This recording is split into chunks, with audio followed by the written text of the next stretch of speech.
Bismillahirrahmanirrahim. Assalamualaikum warahmatullahi wabarakatuh. Alhamdulillahi hadana liyada wa ma kunna linahtadiya laula an hadana Allah laqad ja'at rusuluna rabbika bil haqqi wa nudu antil kumul jannatu istamha bima kuntum ta'malun. Asyhadu an la ilaha illallah wahdahu la syarikalah wa asyhadu anna Muhammadan abduhu wa rasuluhu la nabiyya ba'dah. Allahumma sholli ala Muhammadin wa ala alihi wa sahbihi ajmain. Amma ba'du. Qala Allah ta'ala fil Qur'anil Karim, a'udzu billahi minasyaitonir rajim, ya ayyuhalladzina amanu ittaqullaha haqqa tuqatih wa la tamutunna illa wa antum muslimun. Kaum muslimin wal muslimat rahimakumullah, Bapak Ibu yang saya hormati, Majelis Taklim Nurul Huda yang insyaallah dimuliakan oleh Allah Subhanahu wa taala. Tak lupa saya ingatkan pada diri saya dan juga Bapak Ibu sekalian, marilah kita selalu bersyukur, menghormati, menghargai apa yang telah diberikan Allah Subhanahu wa taala pada kita semua. Baik itu berupa kesehatan, kesadaran, kesempatan maupun sesuatu yang lain, yang semuanya itu adalah karunia dari Allah Subhanahu wa taala.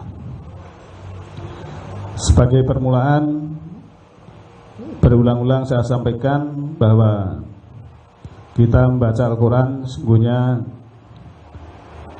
menurut riwayat ini Alif Lam Mim aja sudah 3 kebaikan. Namun kalau kita lihat rangkaian daripada hadis ini adalah banyak sekali yang harus kita kerjakan.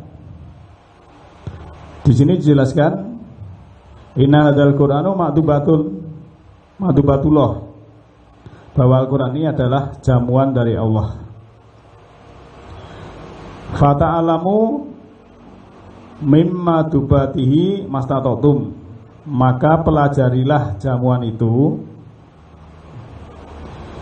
mastatotum, semampu kalian. Nah, semampunya seberapa? Tapi harus kita kerjakan, harus kita ta'lamu, taklim. Maka di sini ta'lamu itu adalah pakai wawu jamak, kamu sekalian. Jadi kalau kita taklimul Quran adalah belajar Al-Quran. Itu ada perintahnya. Inna hadzal Qur'ana hablullah, sesungguhnya Al-Quran ini adalah tali Allah. Wa nurul mubin, dan cahaya yang terang. Wa sifa'u, dan obat, nafi'u, yang bermanfaat. Nismatul liman tamasaka, jadi keselamatan bagi atau perlindungan bagi orang yang berpegang teguh bihi dengannya. Wa najatun, dan keselamatan liman ta'abaha, bagi orang yang mengikutinya.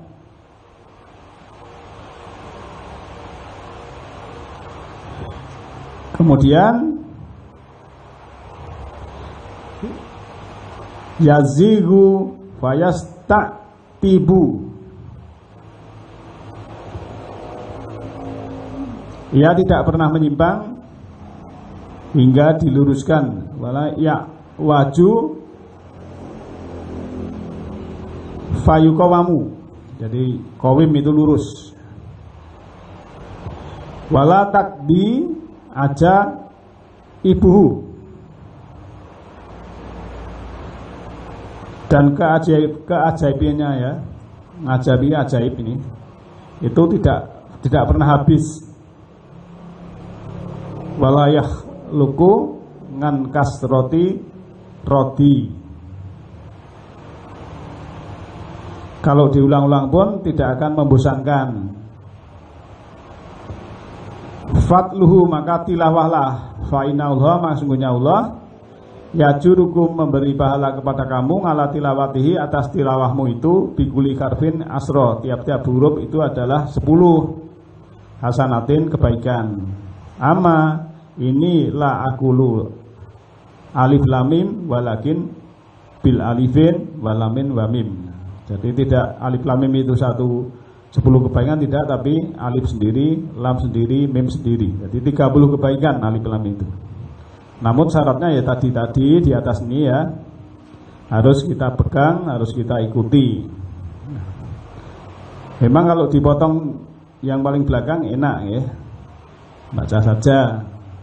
Tapi kita kan perlu pemahaman, maka sesuai dengan surat Ali Imran 138 itu bahwa Al-Quran itu adalah pelajaran untuk orang-orang yang mutakin, pelajaran untuk orang-orang yang bertakwa. Di dalam surat 6951, wa innahu lakaqul yakin, dan sesungguhnya Al-Quran itu benar-benar kebenaran yang diyakini. Bapak Ibu sekalian, tema kita masih berhubungan dengan diri kita dan alam semesta.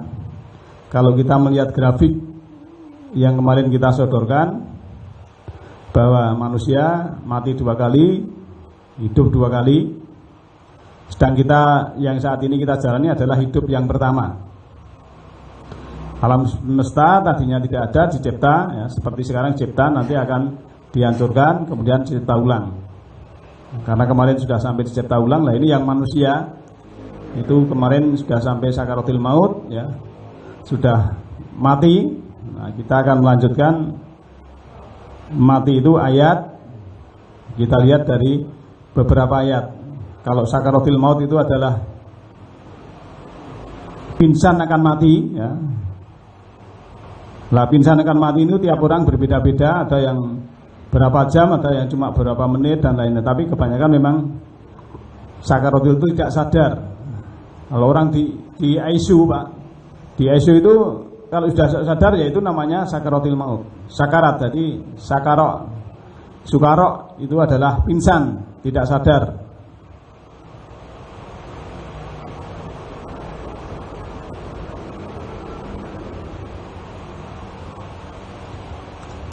Kita ingatkan kembali dalam surat Az-Zumar ayat 42 ini, bahwa Allah yatawafal anfus, ya. Jadi bahasanya adalah mewafatkan. Anfus bukan penyabut nyawa, ya. Jadi Allah itu yatawafal anfus. Ini bahasanya Allah. Hina mautiha, waktu matinya. Walati lam tamut, dan ketika belum matinya, fimanamia, waktu tidur. Jadi waktu tidur dan maut dan mati itu adalah anfus dipegang oleh Allah, diwafatkan oleh Allah. Menurut bahasa Al-Quran ini. Kalau di situ mungkin jiwanya dipegang, sama aja maksudnya. Ya. Jadi tidak dicabut nyawa maksudnya gitu. Tapi jiwanya yang dipegang, dipisahkan lah. Kalau orang yang mati itu talinya diputus. Jadi jiwa dan raganya diputus karena apa? Karena jasmaninya sudah rusak. Jasmaninya sudah tidak bisa menerima ruh dan jiwa itu. Maka harus dibiasakan. Kalau tidak dibiasakan mesake, Pak. Kalau kita lihat orang yang sudah jompo, sudah umur 100 lebih itu kan, mangane rekoso, arep nyamburi rekoso, arep ngene rekoso, arep turu rekoso, ya. Itulah manusia. Itu masih di dunia aja. Maka kalau berdoa jangan hanya minta umur panjang, ya. Minta umur panjang yang sehat bisa beribadah itu. Gurdal jaluk dawa tok dituruti dawane loro-loron mah tersiksa. Tuh ya. Kemudian wayum sikul lati qada ngalaihal mauta. Kemudian kalau orang yang sudah mati adalah istilahnya yang belum ditetapkan mati, belum dikodo itu ditetapkan alaihi atasnya mati, itu yursilu, dikirim lagi anfus ini tadi, ya, pada yang lain yang istilahnya waktu hidupnya bangun itu ila ajalin misalnya pada waktu yang ditentukan. Nah, keadaan yang demikian itu sebenarnya inna bidalika yang dimana itu adalah liatin untuk kaum likomi yatafakan, untuk yang berpikir, Pak.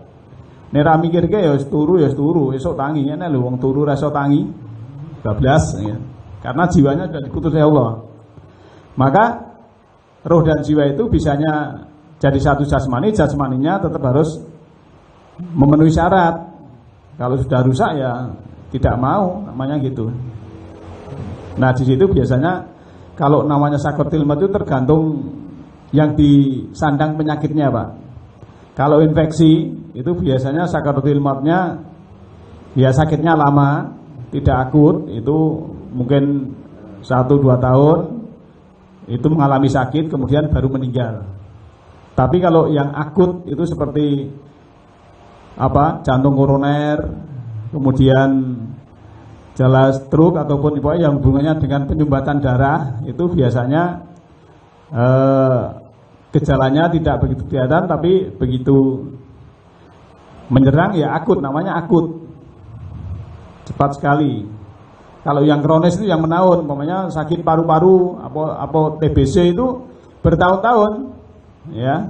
Tapi kalau jantung koroner ataupun yang istilahnya sudah penyumbatan darah itu ya sewaktu-waktu bisa, jasmani itu tidak bisa menampung daripada anfus tadi, maka oleh Allah diputus sehingga terjadilah mati. Lah, mati dan tidur itu ayat, Pak.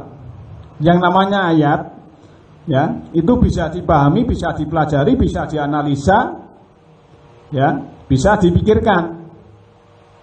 Inna fi dzalika laayatil liqaumin yatafakkarun. Nek wong sing mikir, kalau ndak mikir ya udah. Gitu.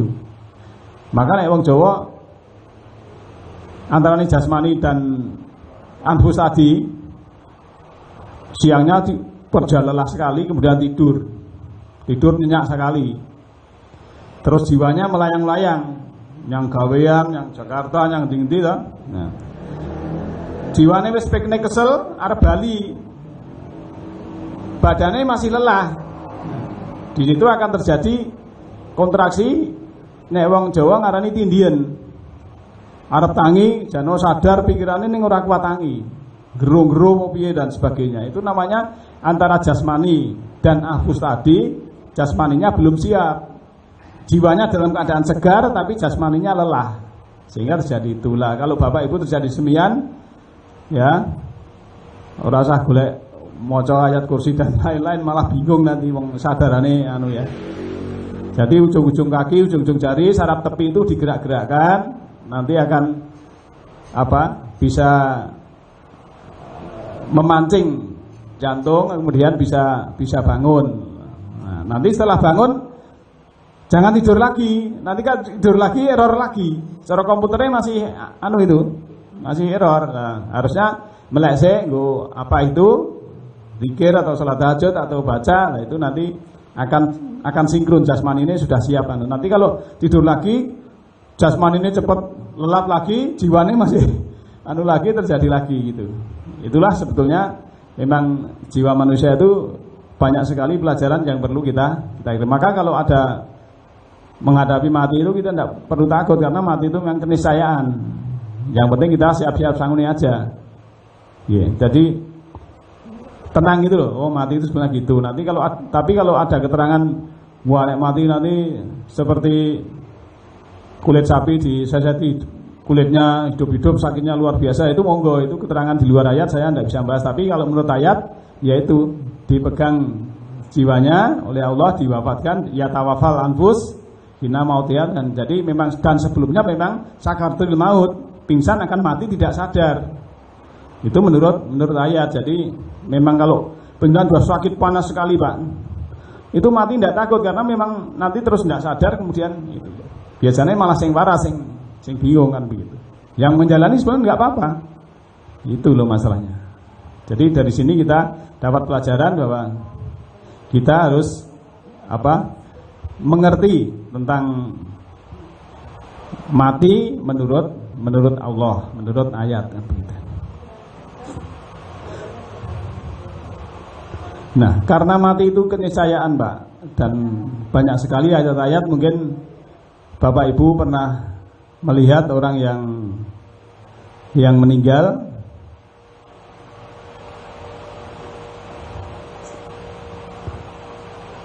Ini yang kemarin yang larangan bunuh diri sudah ya. Sekarang untuk mengingatkan, secara klinis yang kita lihat secara klinis, Pak.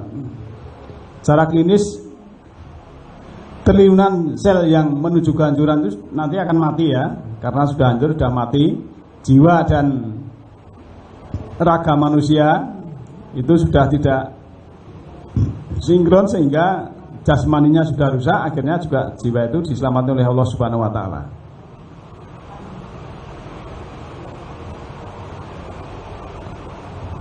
Jadi saya ulang yang terakhir dulu, surat 63 ayat 10 ini kita memang suruh berjihad jangan sampai terlambat. Di dalam ayat ini terangkan wa anfiqu mimma razaqnakum min qabli an ya'tiya akadakumul mauta fayaqulu rabbi laula akhartani ila ajalin qarib fa asadaqa wa akum minas solihin. Jadi kita kalau yang punya kelebihan maka kita berinfaklah dari apa yang diberikan Allah pada kita sebelum datang kematian. Karena kalau jangan sampai kita itu sudah mau mati, wah Tuhanku akhirkanlah ajalku yang dekat maka aku akan bersedekah, dan termasuk orang-orang yang soleh itu terlambat namanya. Maka disitulah kita harus istilah berinfak, bersedekah, khususnya yang punya harta-harta, yang punya tenaga-tenaga, yang punya ilmu-ilmu dan lain pemikiran, ya pemikiran semuanya akan bermanfaat untuk yang lain.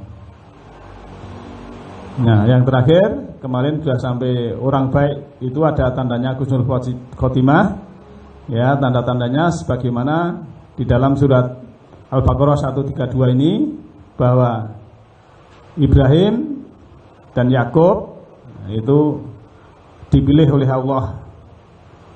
Dia sudah berwasiat kepada anak-anaknya, kamu jangan mati sebelum kamu menjadi orang muslim. Ya, wala tamutuna illa wa antum muslimun, sebagaimana kalau kita dilihat surah Ali Imran ayat 102 itu juga untuk kita, Pak. Wala tamutunna illa wa antum muslimun. Ini zaman dulu bahasanya Nabi Ibrahim dan Yakub ini mungkin bahasanya bukan Arab, tapi oleh Allah diterjemahkan dalam bahasa Arab ini untuk disampaikan kepada Muhammad supaya Muhammad menyampaikan kepada kita. Ya.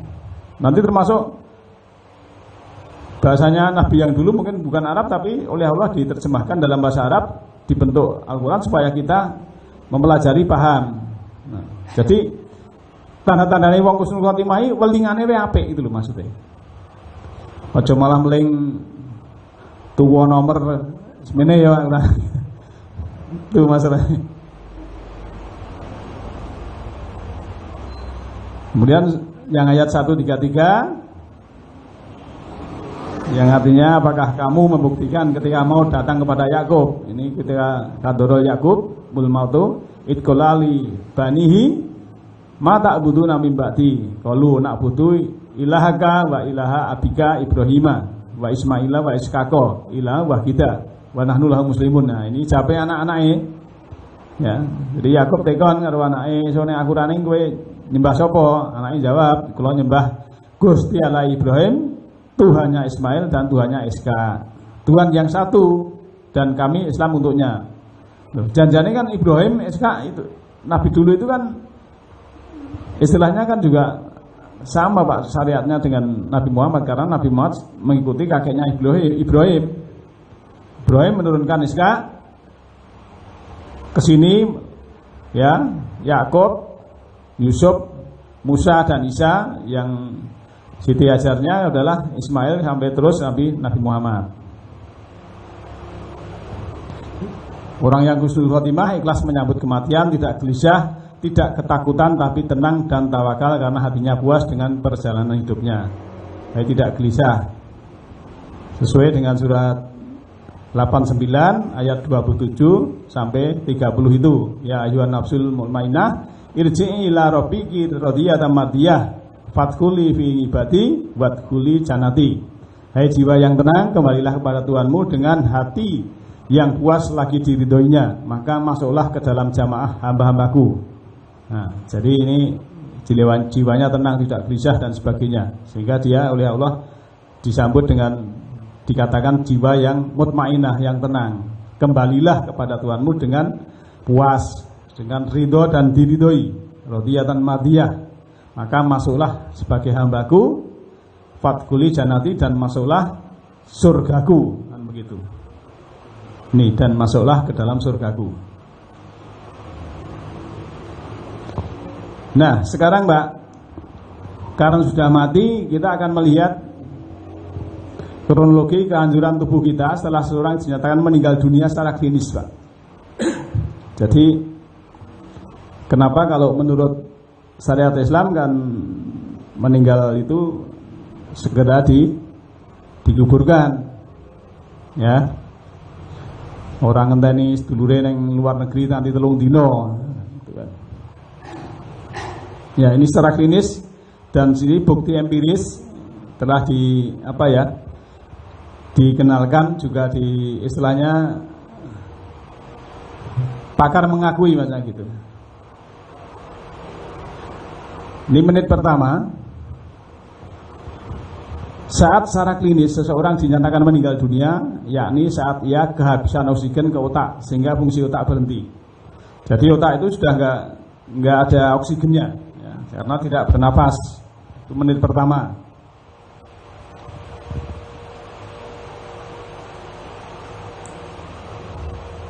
Menit kedua, darah mengalami perubahan warna, otot-otot melemah dan tidak bisa kontraksi, keluar air kencing dari kandung kemih dengan sendirinya. Di sana saya pernah mengalami tangga kita dulu, kebetulan saya pas jadi RT itu Pak. Saya kon gotong nak gelem kon ngelih nak gelem akhirnya saya ngelih yo tanganku kebes ya. Ternyata barang aku maca ini, oh bener ini. Udah lama ini. Tapi malah tak nggo guyon sing siapa itu malah tak nggo usap-usap no ora mudeng ngono bareng tak tudoe kilo-kilo. Padahal ora apa-apa janjane ya benda ya, bisa dibersihkan kan gitu. Ini menit ketiga. Sel-sel otak mengalami kematian massal. Saat itu otak tidak bisa berpikir lagi atau berhenti total. Jadi kalau tadi ada sisa-sisa itu masih mungkin di dalam jerone sih. Ada yang kali menit ketiga itu sudah total, sudah berhenti ya. Di total. Jadi mengalami kematian massal. Kemudian menit keempat sampai menit keenam ya. Maka kalau jenengan nunggoni orang sakit maut begitu sudah napas berhenti, segeralah mata ini dipejamkan ya. Itu menurut tuntunan juga begitu. Kemudian kalau mulutnya menganga, segera kita tali dengan kain supaya tidak nanti kalau sudah kaku sulit ya. Maka pupil mata terlihat membesar dan berselaput, sedangkan bola mata mengkerut karena kehilangan tekanan darah yang biasa mengisinya. Jadi matanya mengkerut seperti susut gitu ya. Pupil matanya terlihat membesar, kaku masalah gitu. Kemudian menit ke-7 sampai 9 hubungan seluruh organ tubuh terputus. Jadi sudah istilahnya tidak ada darah juga berhenti, semuanya sudah berhenti semua, terputus semua. Ya. Kemudian 1 sampai 4 jam yang tadi 7 sampai menit ke-7 9 ya, ini setelah 1 jam kematian ya, 1 sampai 4 jam seluruh otot tubuh mulai kaku ya. Rambut berdiri seakan-akan akan lebih panjang dan tumbuh ya. Jadi masih ada nyegrak gitu loh maksudnya ya, khususnya untuk laki-laki mungkin rambutnya pendek ya. Proses ini dikenal sebagai rigor mortis kalau bahasa ya. Kurang S misalnya proses itu ya. Di sekitar 1 sampai 4 jam. Nah 4 jam sampai 6 jam dari kematian, tubuh jenazah semakin kaku, darah mulai membeku dan menghitam, demikian warna kulitnya. Jadi ada perubahan warna kulit setelah 4 sampai 6 jam.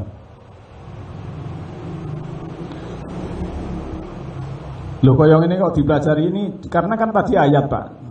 Buat ayat supaya kita sumben koyong ono lho dadi ne mula ning donya men muke-muke sangu gitu. Nek ra percaya bar mati lah mati ya wis mati gitu kan. Oh ternyata besok awake dhewe kaya ngono kae gitu. 6 sampai 8 jam setelah kematian mulai terjadi proses pembusukan dan penghancuran sel-sel di seluruh tubuh secara bertahap, Pak. Nih. 6 sampai 8 jam.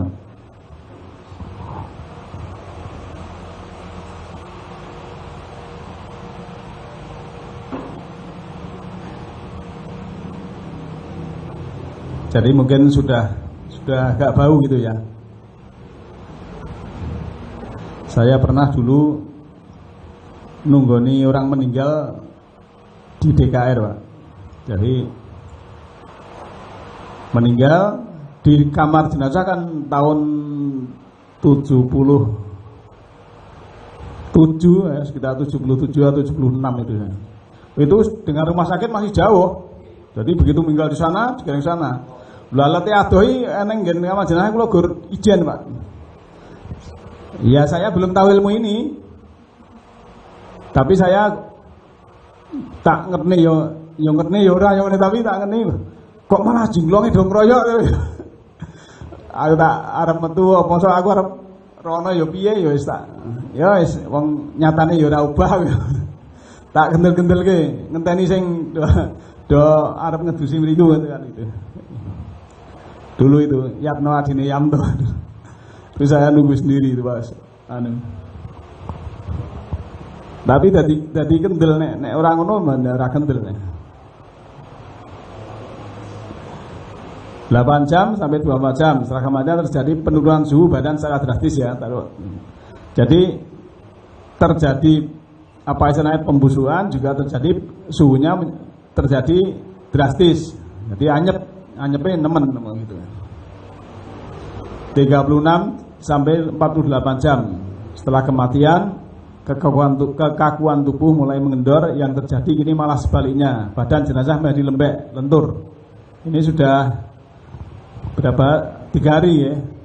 Kalau 3 hari malah lentur ini.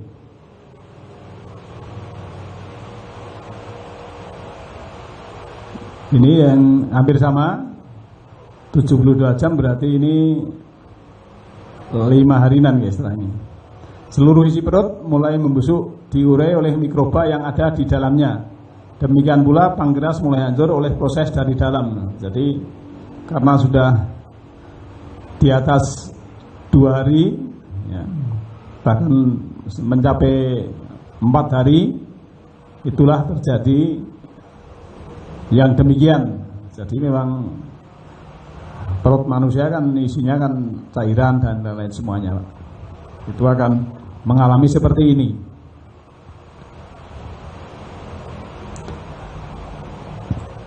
Nah ini 3-5 hari setelah kematian, pembusukan berjalan dalam skala lebih besar sehingga mengakibatkan perlukaan, darah menetes keluar dari lubang mulut dan hidung. Jadi semuanya memang di dalamnya sudah ada bakteri dan apa ya, itulah pembusukannya berjalan besar, hampir seluruhnya itu yang ada cairannya sudah mengalami pembusukan. 8-10 hari setelah kematian, tubuh berubah warna dari hijau ke ungu, lalu menghitam seiring dengan membusuknya darah. Jadi ini juga dibuktikan oleh kedokteran mungkin, karena ini diambil dari seri-seri apa tentang ilmu kedokteran kan. Biasanya kalau ada jenazah yang tidak bertuan, Pak, biasanya kan gelandangan atau apa, itu biasanya kan untuk apa ya, istilahnya untuk pembelajaran, dan untuk praktek mungkin ini penyelidikan dan lain-lain itu ya. Maka sebetulnya seorang dokter itu juga paham tentang apa, tubuh, anatomi biologis tentang manusianya itu seperti apa, orang sakit ini seperti apa, ini seperti apa, itu kan begitu. Dan dokter juga cermat, Pak. Biasanya kalau pasien yang dokter ahli spesial yang menular itu praktek di rumah nggak mau. Biasanya yang tidak menular yang praktek di rumah kan begitu. Ini 8-10 hari ya. Kemudian beberapa minggu kemudian, beberapa minggu ya mungkin 1-2 bulan gitu ya, rambutnya rontok, kemudian kuku dan gigi lepas, Pak, lepas dengan mudah. Idul dari anunya itu, karena semuanya sudah mengalami anu itu. 1 bulan kemudian kulit tubuh mencair. Kemudian setelah 1 tahun, Pak, itu yang sisa hanya gigi dan tulang, paling rambut. Daging-dagingnya sudah habis dimakan oleh mikroba. Nah, ini semua terjadi apabila jenazah itu dikuburkan di tanah yang tidak pakai apa ya, peti yang berat, peti yang kayu yang kalau pakai ya tetap busuk, tapi cuma lambat, itu masalahnya. Tapi biasanya sekarang sehingga terbelah pinter, kayunya yang itu diseling, yang nanti ini dibikin hancur 1 bulan itu ada, biasanya gitu. Jadi kan cuma kain itu. Soalnya kalau Cina itu mungkin cari pesanan terbelah yang kayunya galeh-galeh, jadi gitu ya. Jadi kalau setahun, maka kalau kita sering ikut duduk di kuburan, Pak, tulang itu tidak kandel kaya tulang sapi kaya nek awake dhewe korban, ndak sudah putih, Pak, sudah kalau kapur ya remuk ya sebagian itu. Gigi juga yang tuang rahang ini, dan itu juga sering ya di sini karena numpuk ya. Kalau ndak biasanya nyerempet, dikira biasanya kan karasane yang sisih kene, kuburannya yang kene, duduk sing sisih kene malah pas. Kan sering kan begitu terjadi ya. Tapi ya ndak apa, itu tulang namanya sudah. Tapi ana sing sirik kemusikan malah golek tulang yang ngono ki terus dibubuk, diombe campur ya. Men dadi apa? Itu udah ndak bener lagi itu. Jadi ternyata nanti kita menjadi tulang belulang. Maka di dalam surat Al-Isra 49:40 kuwi kan nek sing wong kafir nek wis dadi tulang belulang apakah bisa hidup lagi kan begitu. Jadi ngeyel kan. Jadi memang statementnya manusia memang gitu, wis dadi tulang belulang mosok iso hidup lagi. Tapi di sisi lain dia bisa ngomong. Ya itulah, jadi manusia gitu. Di sisi lain orang percaya, di sisi lain iso itu kan. Iso ngomong itu, iso gini. Nek ruan mulai tilek omah dicepaki minuman. Berarti kan iso urip lah, kok bareng tulang belulang dipaido. Apa iso urip meneh? Piye sanjane nih pola pikirnya, berpikir logisnya tidak logis kan begitu. Ya itulah, tidak sengaja, jadi tidak sadar dalam keadaan sadar. Nah, kejadian ini bila jenazah dikubur tanpa peti dan keadaan tanahnya normal ya. Ini saya ambil dari Lorong Sakaratul Maut oleh Insinyur Ageng Mustafa. Sebagai apa? Renungan, semoga menambah keimanan kita tentang hari akhirat. Rabbana atina fid dunya hasanah wa fil akhirati hasanah wa qina adzabannar. Bapak Ibu sekalian, kita sudah melihat itu ya. Sekarang saya akan melanjutkan yang masih berhubungan dengan kematian. Kalau tadi tentang jasmani kita, maka kita di dunia ini diperingatkan supaya memanage kehidupan kita ya. Hidup itu dimanage menurut ayat. Jadi kalau istilahnya apa dalam agama itu syariat dan hakikat. Jadi nanti kita akan lihat, kalau bahasa gampangannya bungkus karo isi. Jadi gitu loh. Jadi hidup akan sangat melelahkan, sia-sia dan menjemukan bila pikiran hanya digunakan untuk mencari dan mengurus bungkusnya saja, serta mengabaikan dan mengacuhkan isinya.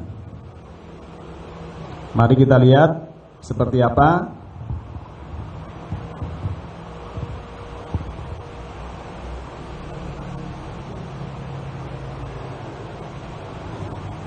mungkin Bapak Ibu juga sambil baca di sana ya, lihat tulisannya yang agak besar nih. Apa itu bungkus ya, dan apa itu isi. Sebagai contoh ini, rumah yang indah itu hanya bungkusnya, tapi keluarga bahagia itu adalah isinya. Nah, keluarga yang bahagia tidak mungkin bahagia kalau dia tidak dalam garis hukum Allah. Maka kan dalam tujuan hidup itu kan DBAS Pak, bahasanya itu. Jadi dunia bahagia, akhirat surga.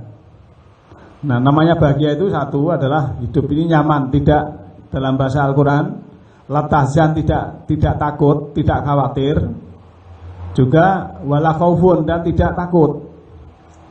Nah, kita masih menakutkan, wah sesuk piye itu namanya masih belum bahagia. Dan kita bersyukur apa yang telah diberikan Allah pada kita. Tidak usah lihat yang sana sugih-sugih wong DPR rasa ditonton itu aja. Lihat yang konkret kita aja, kita jalani itu. Jadi bahagia itu tingkatnya memang apa ya? Memang semua diberi bahasa. Kalau Pak Zainuddin MZ itu di bawah kolong jembatan pun orang bisa bahagia itu. Maksudnya apa? Bahagia itu standarnya memang abstrak ya. Jadi kalau dia punya uang 10 juta, itu kalau dinilai bahagia itu 1 sampai 10, bahagia pian 5 atau 6 ya. Tapi nanti pian punya uang 50 juta, pikirannya pengen ini bahagianya juga 5, 6, bahkan kalau ngeres lagi malah cuma jadi 4 gitu loh. Tentang bahagia. Ini ada seorang dokter memberikan itu. Jadi jangan dikira seseorang itu kalau tidak bisa memanage tentang ilmu keimanannya itu lebih tambah hartanya itu lebih bahagia, belum tentu gitu. Itu ahli psikologis. Jadi rumah yang indah itu memang bungkusnya, tapi keluarga bahagia itu isinya. Tapi juga walaupun bungkus jangan disepelekan kan begitu.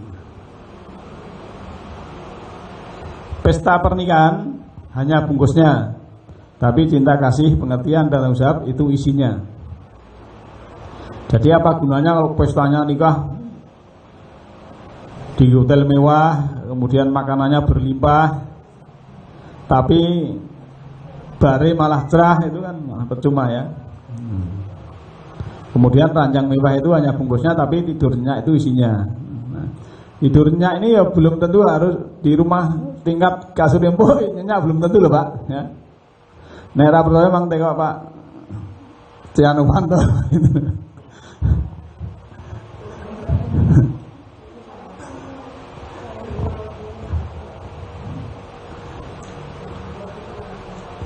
Kita lanjut. Ini yang pindahan mungkin hafal, biasanya dalam pernikahan ya. Wa min ayati an khalaqalakum min anfusikum azwajan litaskunu ilaiha wa ja'ala bainakum mawaddah warahmah inna fi dzalika laayatil liqaumin yatafakkarun. Surat Rum ayat 21. Dan dari ayat-ayatnya bahwa Dia menciptakan untuk kamu adalah dirimu sendiri, jenismu untuk pasangan supaya kamu tinggal padanya, dan Dia jadikan di antara kamu adalah mawaddah warahmah, pengharapan dan rahmat. Bahwa pada yang demikian ada ayat bagi kaum yang memikirkan. Nah, termasuk pernikahan itu juga ayat Pak. Ini bisa dipelajari, bisa dipikirkan, bisa dianalisa, bisa dipahami. Kok iya ya? Aku mbiyen urup ijen terus iso dadi wong loro. Mana ijen dadi wong loro wis mengira rasa turu Pak. Nah, biasanya turu dhewe ya. Nek sampinge menira rasa turu. Nah, terus dia anak siji, anak loro, anak telu, papat. Nah. Bareng papat iki lunga kabeh. Kari wong loro, wis.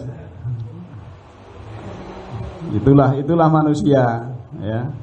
Itu ayat sebetulnya. Maka kita harus memikirkan, oh demikian ya perjalanan manusia. Ternyata kita ini setiap saat berjalan ya. Baik waktu maupun diri kita jalan. Tapi fungsinya dari nikah itu adalah mawaddah warahmah.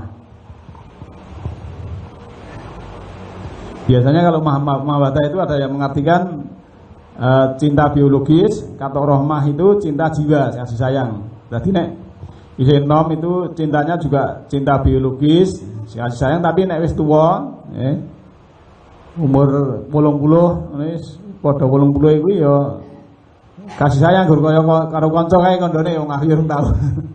Ceritane ngoten niku. Mbahmu ning ndi to cah? Goleki itu namanya kasih sayang. Gitu.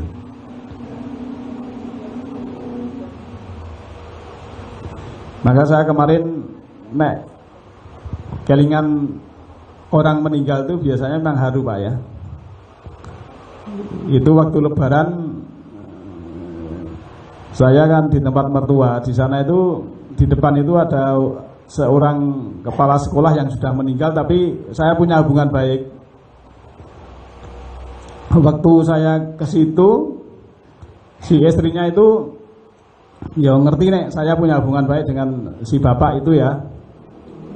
Ya saya dirangkul di anu itu ya haru Pak wis ra ono ini dan sebagainya ya memang. Ya bisanya sabar Bu ini dan sebagainya. Terus kemarin saya layat di Lampung itu juga begitu. Di sana juga piye kok lakonku koyo ngene ya saya dirangkuli ya diambungi kan. Nah, pun sabar anu ini dan sebagainya. Bahkan kemarin Pak, orangnya baru sakit, pulang sakit dari rumah sakit pas hari Rabu ya, saya pikir di Masjid Sabak itu bar luhur diceluk Pak Arsono LLD itu, orang Bekonang, bar loro pirang dino. Saya itu bar sakit tiap hari minum obatnya seminggu itu habis 2,5 juta. Bulan sebulan kan 10 juta. Terus akhirnya beringatan wah kalau aku sekolah harus mati banget itu. Wah ampun ngoten Pak, mati niku kan pun Gusti Allah pun program, kaya jenengan sing penting ini sangune ngene sangune. Nggih Mas Rasulullah itu akhirnya gitu. Nah, terus saya ya sharing kayak dan sebagainya. Matur nuwun minta doanya. Terus saya kesusahan itu ya saya dirangkul doanya saya diambungi. Padahal ya lanang itu. Personality itu. Itulah kalau menuju kematian memang haru Pak, siapapun ya, karena memang itu ayat sing maune meger-meger luar biasa ya. Wong dulu yang namanya baleju itu saja sore jam 5 jagoan karo aku, jam 8 wis ana yo ayat itu ternyata gitu. Kita harus apa? Jadi pelajaran untuk kita, itu namanya yang benar. Maka di sini kita diingatkan tentang dunia seperti apa yang berhubungan dengan tadi ya, dalam surat Al-Furqan ayat 47, bahwa ladzi ja'ala lakumul laila libasa wa namu subata wa ja'alan nahara nusura. Dialah yang menjadikan untukmu malam sebagai pakaian dan tidur untuk istirahat, dan dia menjadikan siang untuk bangun berusaha. Ini juga apa istilahnya, Allah memberi kemurahan Pak. Nek awani yo gandeng padang, nek kowe buka toko apa buka neng pasar we ora usah nganggo lampu, we takoki sengenge. Kan ngirit coba nek nganggo listrik, bayari piro wae kan begitu. We neng sawah nek macul nganggo listrik, nganggo baterai entek piro. Itu namanya kita mikirkan. Maka malam sebagai pakaian. Ini bahasanya Allah memang indah Pak. Malam pakaian dan tidur untuk istirahat. Nah, ternyata sebenarnya tidur itu istirahat yang sesungguhnya adalah tidur.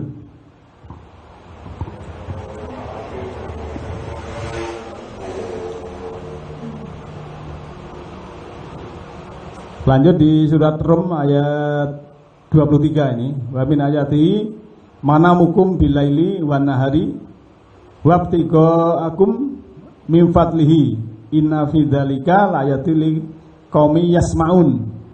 Dan di antara tanda-tanda kuasanya ialah tidurmu di waktu malam dan siang hari. Kadang memang kita sok bengi turu awan ya sok kita delo turu. Dan usahamu mencari sebagian dari karunia-Nya. Sungguhnya pada yang dimana itu benar-benar terdapat ayat atau tanda-tanda bagi kaum yang mendengarkan. Nah, jadi kalau kita mendengarkan ayat-ayat, kita juga ada ayat ternyata tentang malam untuk tidur, siang untuk ibtigha, itu berusaha ya, mencari min fadli dari karunia Allah itu.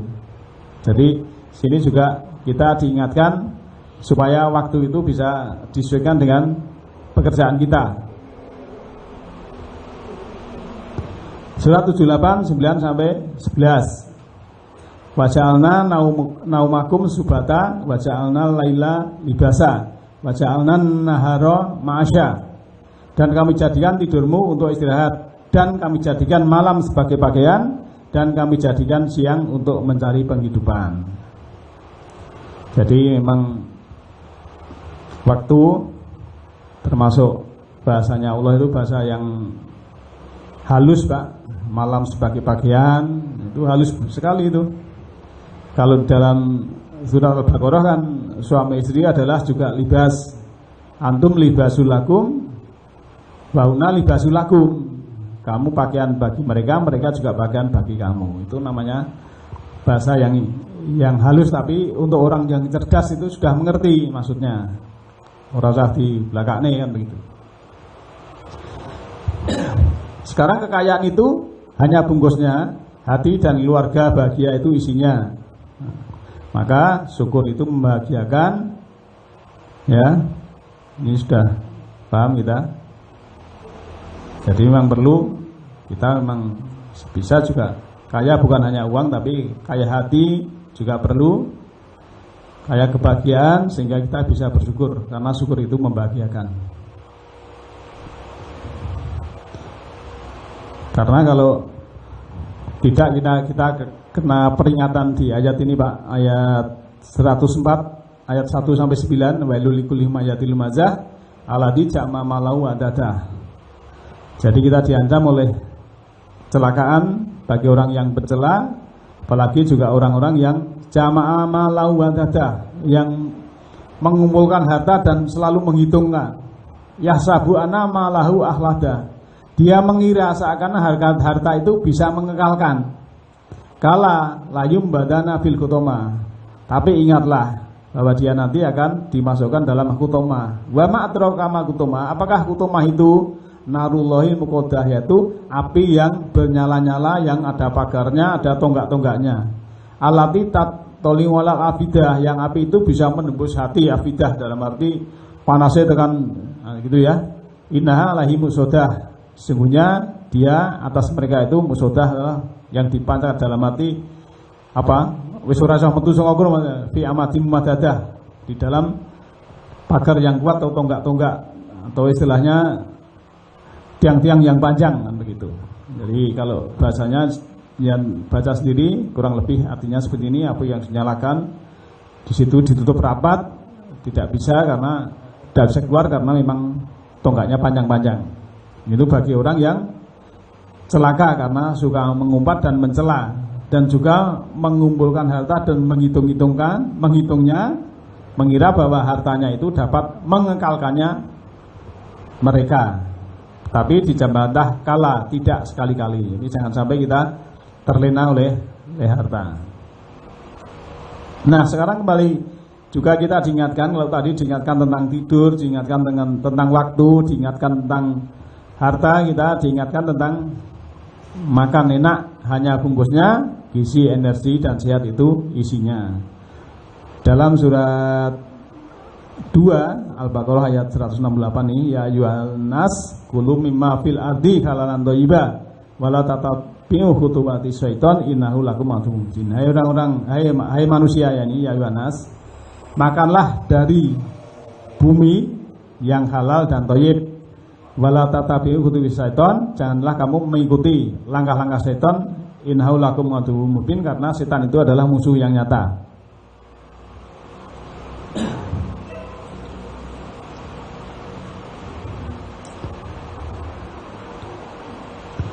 Kecantikan dan ketampanan hanya bungkusnya, kepribadian dan hati yang bersih itu isinya.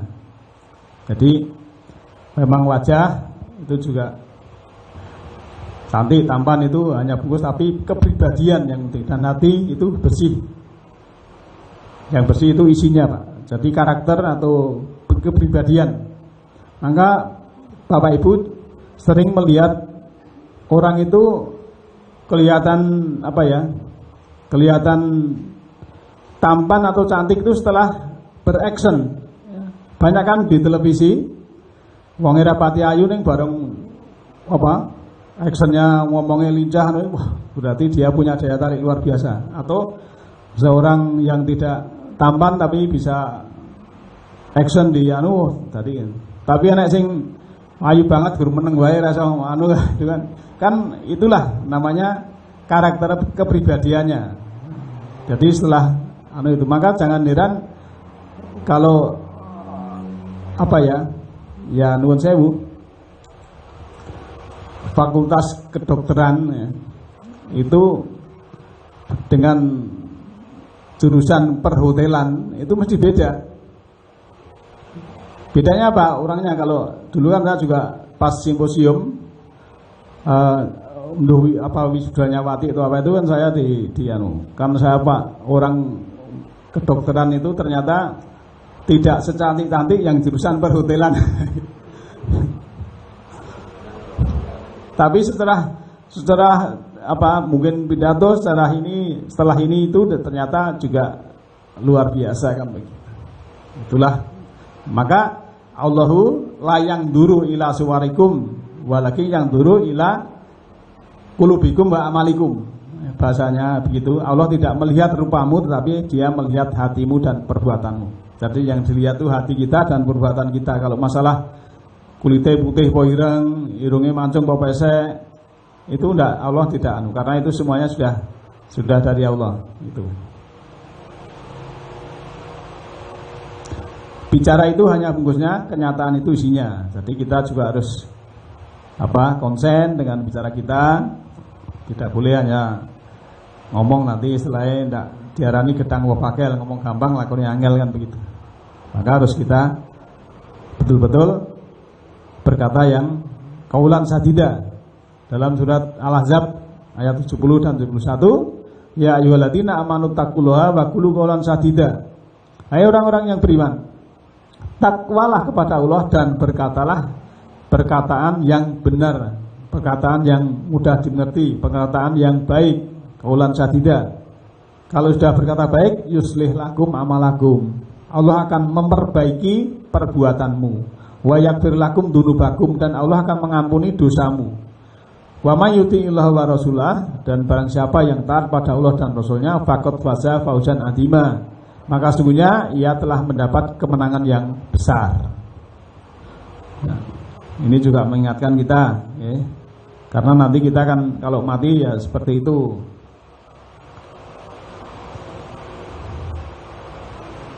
Kemudian kalau ada buku hanya bungkusnya, pengetahuan itu adalah isinya. Jabatan hanya bungkusnya, pengabdian dan pelayanan itu hanya isinya. Jadi beberapa uraian itu mengingatkan kepada kita supaya kita memang antara syariat dan hakikat itu juga mengerti semuanya. Hidup dunia itu bungkusnya, hidup dah mati itu isinya. Jadi karena hidup ini sementara, maka amal soleh itu adalah bekalnya. Jadi amal soleh itu sebagai bekal kita.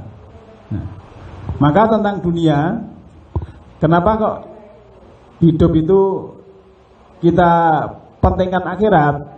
Karena memang hidup yang sesungguhnya itu adalah akhirat, Pak. Ya, di dalam surat 632 ya. Ini kalau konteks dunia menurut Al-Quran 632, kemudian 29, 64, kemudian 57 ayat 20.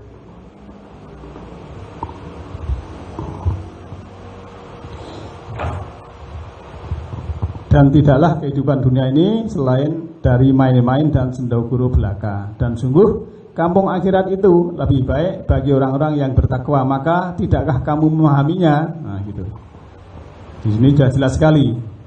Famal hayatud dunya illa la'ibun wa lahwun walad darul akhiratu khairul lil ladina taqaw lil ladina yattaquna afala taqilun.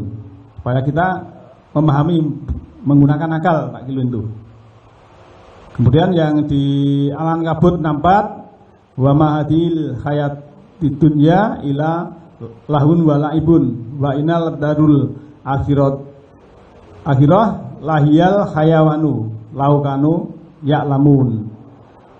Dan tidaklah kehidupan dunia ini melainkan sendaguro dan main-main. Dan sesungguhnya akhirat itulah yang sebenarnya kehidupan kalau mereka mengetahui. Nah ngerti memang, oh sebenarnya hidup ini nanti di akhirat. Sekarang ini hanya sendaguro kan begitu.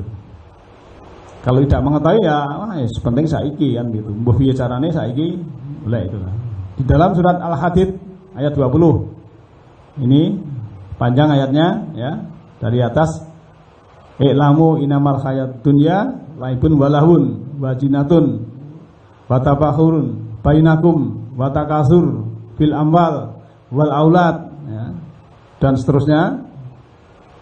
Jadi yang artinya ketahuilah bahwa sesungguhnya kehidupan dunia itu hanyalah permainan dan suatu yang melalaikan, perhiasan dan bermegah-megah antara kamu serta berbangga-bangga tentang banyaknya harta dan anak.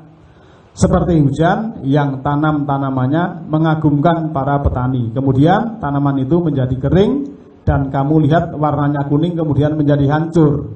Dan di akhirat nanti ada azab yang keras dan ampunan dari Allah serta keridhoannya. Dan kehidupan dunia ini tidak lain hanyalah kesenangan yang menipu, mata'ul ghurur, Pak.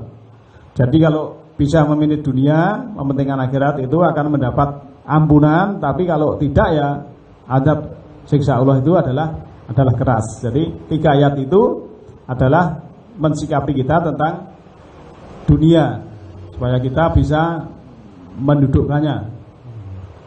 Namun rawatlah bungkusnya, jangan memandang rendah dan hina setiap bungkus yang kita terima. Karena berkah tak selalu datang dari bungkus kain sutra, melainkan juga datang dari bungkus koran bekas. Janganlah mati-matian mengejar apa yang tak bisa kita bawa mati. Jadi itu diingatkan ayat-ayat tadi ya. Semoga Allah Subhanahu wa ta'ala melindungi kita.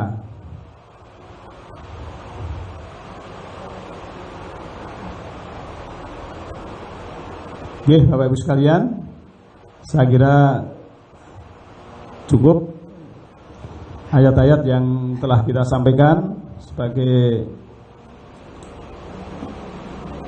bahan pemikiran kita tentang hidup dan mati ini, dan kita nanti mati seperti itu, di dunia kita diingatkan seperti ini. Oleh karena itu nanti kita setelah membahas ini juga kita akan seperti apa melihat kita setelah dibangkitkan itu wujudnya seperti apa, kemudian rekaman kita seperti apa, dan yang menghantarkan kita itu malaikat seperti apa. Nanti akan kita lihat di sesi berikutnya. Sebelum saya tutup, mungkin ada komentar atau pertanyaan.